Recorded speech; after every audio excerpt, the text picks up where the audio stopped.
Well, this sheet does not work properly, but vamos falar em português. Sobre causalidade para crianças. Coisa óbvia demais. Mas é assim que se começa. O maior vulcão da história, o Krakatoa, produziu ondas de mais de 60 metros de altura. Essas ondas chegaram ao Brasil com meio metro de altura e circularam a Terra, dizem, 4 vezes. O barulho do Krakatoa foi tão grande que ensurdeceu todas as pessoas que se encontravam a menos de 60 quilômetros de distância. A fumaça do Krakatoa foi tanta que, acumulando-se na parte superior da atmosfera, diminuiu a temperatura da Terra por cerca de meio grau nos próximos 2 anos.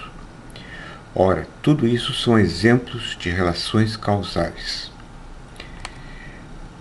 Isso aí é um desenho do Krakatoa, na época eles não tinham máquina de fotografar, 1800 e sei lá, que apareceu no jornal inglês, The Guardian.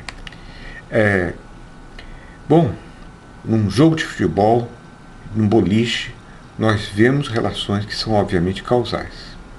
Se José entra na piscina, ele causa movimentos na água e a luz do sol se reflete nas ondas, provocando diferentes luminosidades. E tudo isso são relações causais. João, quando se recorda do mal-entendido com Maria, fica deprimido. Essa relação também é causal. Não é física, é psicológica. Melhor dizendo, é psicofísica, se vocês quiserem. A saída repentina da Inglaterra do governo da Índia, rápido demais, causou a tragédia da partição, porque os indianos haviam 2 religiões e uma delas era contrária à democracia, não se adequava à democracia. Os indianos queriam e teriam maioria democrática e os outros não teriam poder de decisão. Então começou uma espécie de guerra civil e a Índia tinha que ser partida de modo que os de uma religião vivessem em um canto e de outra no outro. Ora, mas nesse processo milhares de pessoas foram mortas. Então, essa também é uma relação causal de ordem social.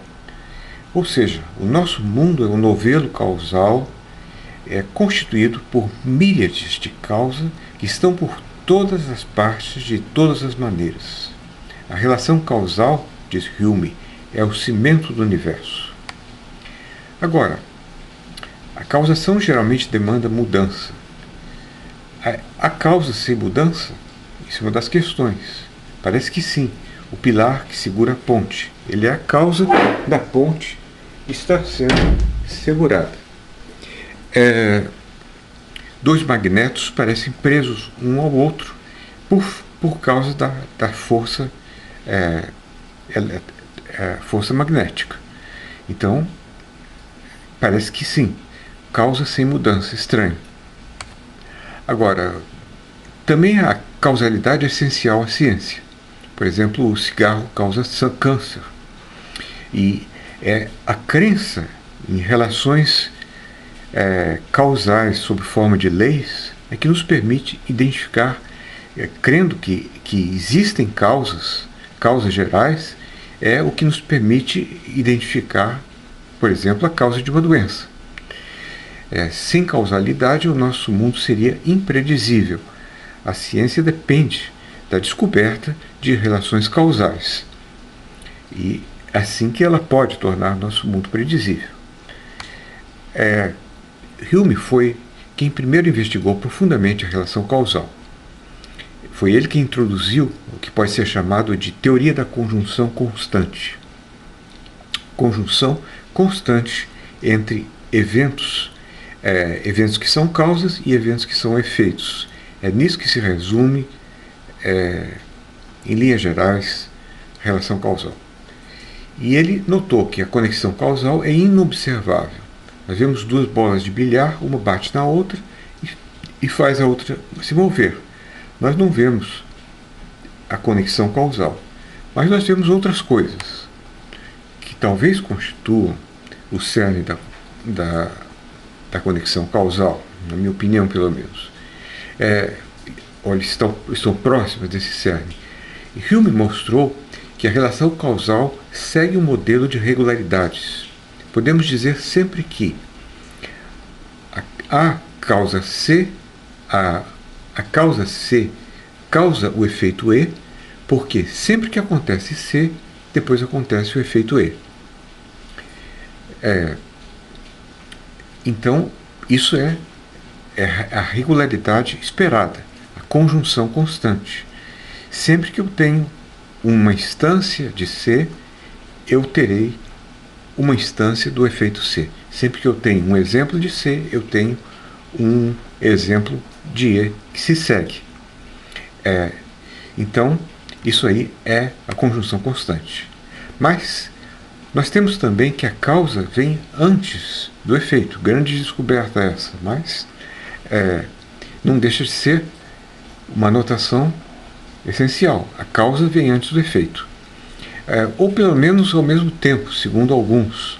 Por exemplo, quando uma locomotiva movimenta um vagão que está na frente dela, ao menos parece que o efeito vem junto com a causa. O que não acontece é do efeito anteceder a causa, uma causação regressa. Isso parece muita especulação demais para mim. 3. A causa vem espacialmente junto ao seu efeito. Parece que não há causalidade à distância.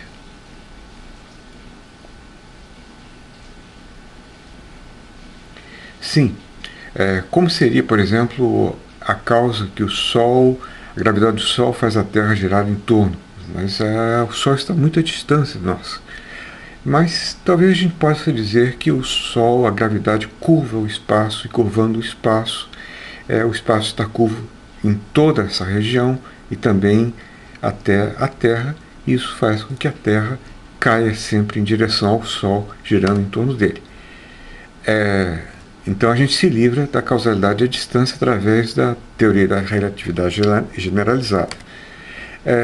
Para Hume, basicamente, havia conexão constante entre causa e efeito. E o fato de que a causa vem antes do efeito. Então, ele é o originador da teoria da conexão, da conjunção constante, e isso foi desenvolvido mais tarde por outros filósofos de maneira muito mais complexa. O problema para Hume era que a conexão causal é inobservável. Nós não podemos, pelo conhecimento da causa, saber o seu efeito, nem do conhecimento do efeito saber a causa. É o que ele nota. Adão, quando se dobra diante da água, vendo a água pela primeira vez, um poço profundo, ele não sabe que se ele cair, a água irá afogá-lo. Então, conhecimento da causa, cair no poço, não significa o conhecimento do efeito, o afogamento. Então, nada nos garante que no futuro, e além disso, nada nos garante que no futuro essa conjunção constante se manterá, porque você não observa a conexão causal. O que seria a conexão causal? Seria a necessidade causal. Seria o fato de que o efeito necessariamente se segue à causa, mas essa necessidade não está presente. Como não está presente, pode ser que no futuro as coisas não deem mais certo, que o fumo não cause câncer, que a neve, ao cair, não seja fria, mas queime feito brasa, ou que no inverno as árvores floresçam. Esses dois últimos exemplos são de Hume. Alguma coisa sobre Mill sugeriu o método da investigação da relação causal como o da diferença. Considere dois grupos de pessoas, A e B, A recebe um medicamento, B recebe um placebo. Se o grupo A melhora da doença e o grupo B não melhora, então o medicamento causa a melhoria dos sintomas da doença. Nós chegamos a essa conclusão. Essa é a aplicação de um dos métodos de Mill úteis para a ciência, que é o método da diferença em ciência. A diferença entre a relação causal e a não causal. Sobre Hume, é interessante notar que, uma vez que ele não vê a necessidade causal e que o futuro pode ser diferente do passado e que não há maneira de garantir que o futuro não será diferente do passado, ele chega à conclusão de que não há como se garantir que as relações causais valham para o futuro e, portanto, nós não temos razões para esperar que todo o nosso conhecimento de leis científicas e de relações causais do senso comum irão valer para o futuro.